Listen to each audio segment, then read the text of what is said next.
Electrical ইলেকট্রনিক্সের ছাত্রছাত্রীরা কম বেশি ম্যাগনেটিক কন্ডাক্টরের সাথে পরিচিত। এই ম্যাগনেটিক কন্ডাক্টর কি বা এই ম্যাগনেটিক কন্ডাক্টর মূলত কোন কাজে ব্যবহার করা হয় এটা কম বেশি আমরা সবাই জানি, বিশেষ করে যারা ইলেকট্রিক্যাল অথবা ইলেকট্রনিক্সের ছাত্রছাত্রী তারা কম বেশি আমরা জেনে থাকি। তারপরও অনেকে আছি যে এটা সম্পর্কে ফুল কনসেপ্ট অর্থাৎ এটা সম্পর্কে যে সম্পূর্ণ একটা খুঁটিনাটি সহকারে ধারণা সেটা হয়তো বা অনেকের নাই। তবে আজকে আমি আপনাদেরকে হতাশ করব না, আজকে আমি এই ভিডিওটা একদম লাইভ আলোচনা করব। আমি আপনাদের সাথে আলোচনা করব এই ম্যাগনেটিক কন্ডাক্টর বায়াসিং কিভাবে করে সেটা নিয়ে। সো আশা করি আজকের ভিডিওটি মনোযোগ সহকারে দেখবেন এবং এই ভিডিওটি আপনার অবশ্যই কোনো না কোনোভাবে উপকারে আসবে। তো চলুন শুরু করা যাক।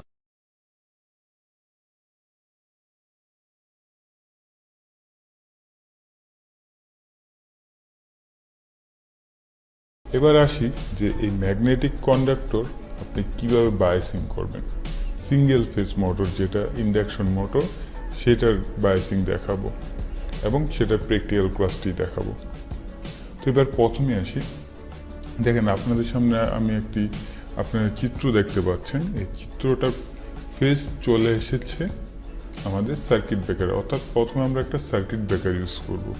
আর সার্কিট ব্রেকারের কাজ কি এটা আপনারা জানেন যে ওভারলোড বা বিভিন্ন ধরনের প্রোটেকশনের জন্য সার্কিট ব্রেকারটা ব্যবহার করা হয়ে থাকে। তো আমরা যেহেতু মোটর চালাবো, মোটরের প্রোটেকশনের জন্য সার্কিট ব্রেকার ইউজ করব। আর সার্কিট ব্রেকার কানেকশন একদম সিম্পল। যে সার্কিট ব্রেকারটা দেখতে পাচ্ছেন তার এক প্রান্তে ফেজ ঢুকবে আর অপর প্রান্তে সেই ফেজটাই বের হবে, ঠিক আছে? তো এই ফেজের চলে আসবে আমাদের ম্যাগনেটিক কন্ডাক্টরে। এবার সেই ম্যাগনেটিক কন্ডাক্টরের বায়াসিংটা কি, অর্থাৎ এর ডাটা শিটটা কি হবে বা এর পিনগুলো এক একটা পিনে কি কি নাম থাকে। অনেক ক্ষেত্রে আপনারা খেয়াল করুন ম্যাগনেটিক কন্ডাক্টর 6 পিনের হয়, অর্থাৎ 3 পিনের, ঠিক আছে? 3টা ইনপুট থাকে, 3টা আউটপুট থাকে। আবার অনেক ক্ষেত্রে দেখবেন 4টা ইনপুট 4টা আউটপুট থাকে, ঠিক আছে?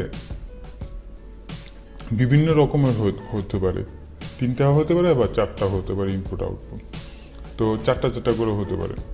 সো আমি যেটা দেখাবো আপনাদেরকে, আমি যে ম্যাগনেটিক কন্ডাক্টরটা ইউজ করি সেটা হুন্ডে ব্র্যান্ডের। এটা সাধারণত 4টা হয়ে থাকে ইনপুট এবং 4টা আউটপুট হয়ে থাকে, এবং 2টা পিন থাকে যেটা হচ্ছে A1 এবং A2।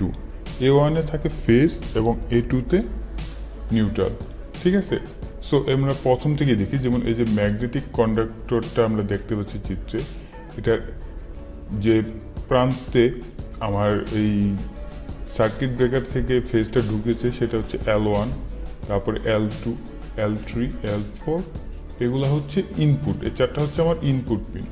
এখন এই জায়গায় আমি সবগুলো নর্মালি ওপেন দিয়েছি, কিন্তু অনেক ক্ষেত্রে এই জায়গায় নর্মালি ক্লোজও থাকে। এটা আমি আপনাদের প্র্যাকটিক্যাল ক্লাসে দেখাবো যে কীভাবে আপনারা বুঝবেন যে এই পিনটা নর্মালি ক্লোজ অবস্থায় আছে না নর্মালি ওপেন অবস্থায় আছে, ঠিক আছে? এবং এইটাই যখন আমি পাওয়ার দিবে ম্যাগনেটিক কন্ডাক্টরকে, তখন এই সুইচগুলো লেগে যাবে, অর্থাৎ এগুলো নর্মালি ওপেন অবস্থায় আছে সবাই, সেটা ক্লোজ হয়ে যাবে। আর যদি এই যে কোনো একটা নর্মালি ক্লোজ থাকতো তাহলে সেটা কি ওপেন হয়ে যেত, তাই না? এই ডাটাগুলাই সরাসরি যে আমার ফেজটা আছে এটাই কি T1-এর মাধ্যমে আমার মোটরে চলে আসবে, ঠিক আছে? এই এসি মোটরটা চলে আসবে এবং এই এসি মোটরের এক প্রান্ত ফেজ পেয়েছে, তো অপর প্রান্ত কি আমার নিউট্রাল। তো আমি অপর প্রান্তে জাস্ট নিউট্রালটাকে কমন করে দিব কার সাথে? ম্যাগনেটিক কন্ডাক্টরের সাথে। এখন আমরা যখনই সুইচ প্রেস করব তখনই কি আমার ম্যাগনেটিক কন্ডাক্টরটা চালু হবে এবং মোটরটাও চলা শুরু করবে, ঠিক আছে? এটা হলো আমার সিঙ্গেল ফেজ মোটরের কানেকশন ডায়াগ্রাম। এবারে 3 ফেজ মোটরের কানেকশন ডায়াগ্রামটা দেখি। তবে একটু বলে নিই যে সাধারণত ম্যাগনেটিক কন্ডাক্টরগুলো ডিজাইন করা হয়ে থাকে 3 ফেজ মোটরের জন্য। সিঙ্গেল ফেজ মোটরের জন্য আসলে ম্যাগনেটিক কন্ডাক্টর ডিজাইন করা হয় না। মূলত এটার মেইনলি বেসিক কাজ হচ্ছে, এটা আপনারা অনেকেই দেখবেন, আমি একটা উদাহরণ দিই তাহলে বুঝতে পারবেন।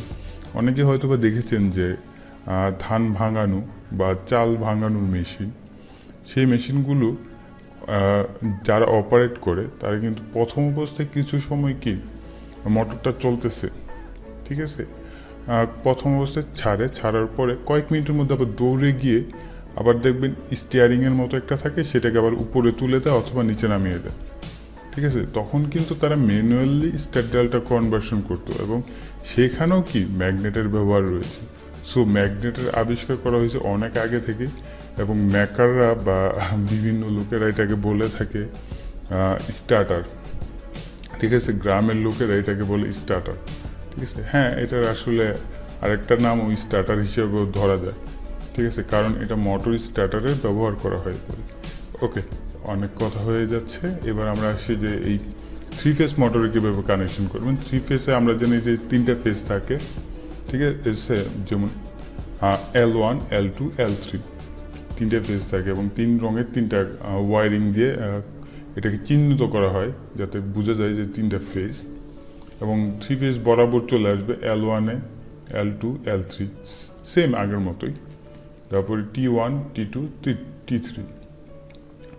এখন দেখেন একটা সুবিধা হচ্ছে এই ম্যাগনেটিক কন্ডাক্টরকে আমরা অপারেট করছি 220 ভোল্ট দ্বারা, কিন্তু আমার মোটর অপারেট হচ্ছে কত 440 ভোল্ট দ্বারা, এবং এটার ভিতরে এম্পিয়ারের কি অনেক বেশি আছে, তাই না।